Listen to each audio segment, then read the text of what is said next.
Magandang buhay mga senior citizens. Sa araw po na ito ay pag-uusapan po natin ang inyo pong benepisyong makukuha na bigay po ng ating gobyerno. At hayaan niyo po ako na sa araw na ito ibabahagi ko ang mga lugar kung saan may magaganap na payout sa social pension for indigent senior citizens at anong oras ang payout, saan magaganap ang payout, ano ba ang mga dapat mong i-ready para sa inyo pong payout na mga requirements at mga dagdag kaalaman patungkol po dito. Kaya naman, inaanyayahan kita na tapusin mo ang video na ito hanggang sa dulo nang sa gayon makuha mo ang punto ng video kong ito. At ang ating pag-uusapan ngayon ay ang 3,000 pension payout sa mga senior citizens sa May 28, 2026. Ito ay pension po para sa mga piling senior citizens at alamin po natin ang buong katotohanan sa video po na ito. Hindi na po ako magsasayang ng oras na pag-usapan po ang bagay na ito nang sa gayon po ay meron kayong idea kung ano ba ang magaganap sa May 28, 2026. Sa Barangay Bakungan, meron pong important announcement. Sa mga wala pang national ID, yung may TRN lang, at yung may ID na print sa BBM Servisyo App, kinakailangan po mapaparegister kayo at pumunta po sa PSA Barangay Bakungan sa May 28, 2026 at ito po ay alas 8 ng umaga. Dahil isa po sa mga requirements para po sa payout is ang national ID at kinakailangan po kayo mag-comply na sa gayon po ay makuha po ninyo ang benepisyo na bigay po ng ating gobyerno. Ang pangalawa ay ang Barangay Salamangka dahil meron pong magaganap na social pension payout sa May 28, 2026 alas 8 hanggang alauna ng hapon at magaganap po ito sa Barangay Salamangka Covered Court. At ito po ang mga listahan sa mga pangalan na kwalipikado pong kukuha ng payout.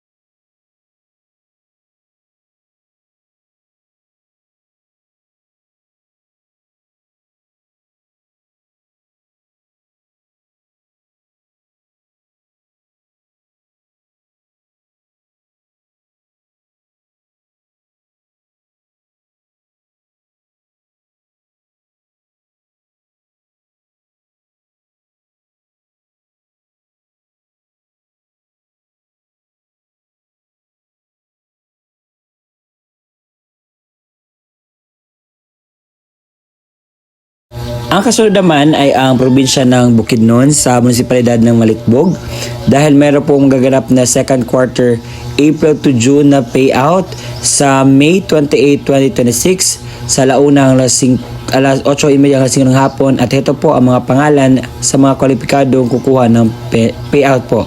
Kayo na po bahala mag-pause.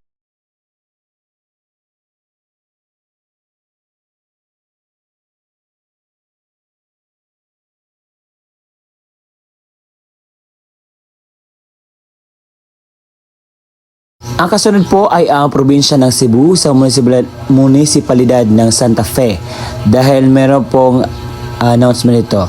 Local Government Unit, Municipal Welfare Development Office, together with the Treasurer's Disbursing Team, meron pong maganap na payout sa social pension sa Thursday, May 28, 2026, alas 9 ng umaga magsimula at ito po ang mga pangalan sa kasali po na kukuha ng pensyon. Kayo na po bahala mag-pause.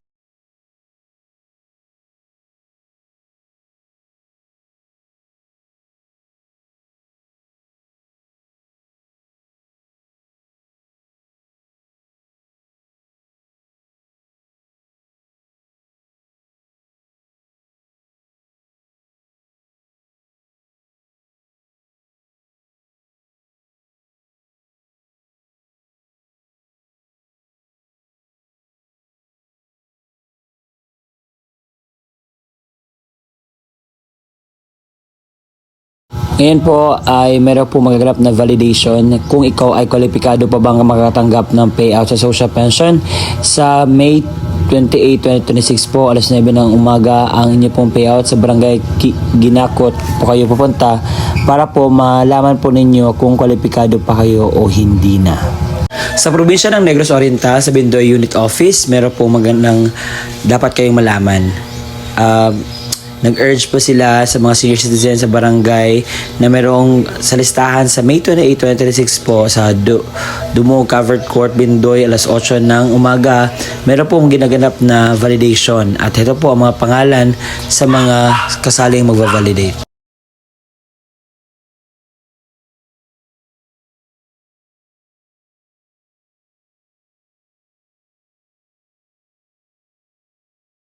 Sa May 28, 2026, meron pong mga barangay na mag-payout. Sa barangay Gintumuyan, Sibarok, sa alas 8:12 ng tanghali sa Sibarok Covered Court. Barangay Malibaksan, San Isidro, alaunas 2 ng hapon, San Isidro Barangay Hall.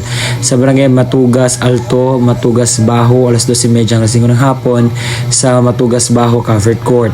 Sa barangay Santa Cruz at Dicolok, sa alas 8:12 ng tanghali sa barangay Raka Covered Court. Sa barangay Corrales, Naga, Palilian, alauna ng 5 ng hapon sa barangay Taraka Covered Court.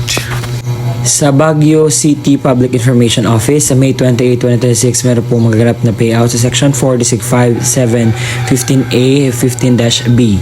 Sa AM, sa City Camp Central Proper, Upper QM, GEFA, Lower QM, Upper QM, Upper Rock Quarry, Lower Rock Quarry, Middle Rock Quarry at Palma Urbano. Sa District 15-A, sa Lourdes Subdivision Extension, Lourdes Subdivision Proper, Lower Lourdes Subdivision, Dominican Mirador. Sa hapon na po sa District 7 sa Crescencia Village, Ginsad, Sorong, Central, Lower Magsaysay, Pinsao, Pilot Project, Padre Zamora, Santo Niño, Slaughter. Ang venue po, CDRM Building, Jeva, Lower QM. At sa District 15B sa Asin Road, ang venue ay sa Asin Road, Barangay Hall. Sa hapon sa 15-B sa San Luis Village, San Roque Village. Ang piat venue ay magaganap sa San Luis Village Multipurpose Hall. At iyon po ang mga lugar kung saan may magaganap na payout o bigayan ng pensyon para sa ating mga minamahal na kwalipikadong senior citizens. Sa mga nagtatanong, sir, totoo ba itong sinasabi mo? Hindi ba ito fake news? Hindi po iyan fake news dahil naka-include na po ang mga details na dapat nyo pong ma-inculcate, malaman, maramdaman. Kasi gusto ko pong sabihin sa inyo dahil maraming nasabi, fake news namang sinasabi nyo. Hindi po ito fake news. Ito ay batas po ang Social Pension for Indigent Senior Citizens. At kung hindi ko man nakita ang inyong mga lugar, you can just go to the near barangay sa inyo at alamin kung meron na bang update sa inyong Social Pension for Indigent Senior Citizens. Kung kasali ka pa ba, meron bang update o ano ba ang gusto mong malaman na increase patungkol po sa inyo pong magaganap na pensyon. Baka yung iba hindi na nakatanggap dahil meron pong validation. Kapag hindi ka pa makapunta sa validation, automatic tanggal ka na po. And sir, ano ba yung mga requirements nito para payout kami? So ito po ang kumpletong requirements na dapat mong i-ready. Social pension requirements. Kapag ang senior citizens mismo ang pupunta sa venue, ito po ang kanyang dalhin. Una, original OSCA ID at national ID. Pangalawa, photocopy ng senior citizens ID na may 3 lagda o thumb mark sa hindi na po makakapirma.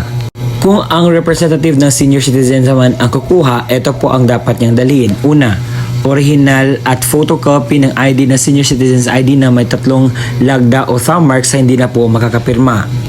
Original at photocopy ng valid ID ng representative o government issued ID lamang na may 3 lagda o thumb mark sa hindi na po makakapirma.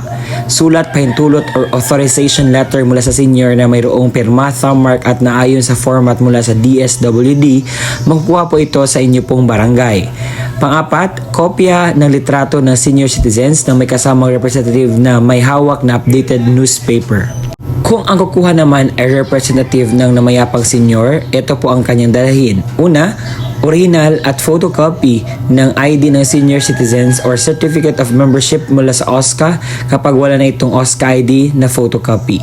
Pangalawa, original at photocopy ng government-issued ID ng representative. Pangatlo, original na kopya ng death certificate na naka-certified true copy.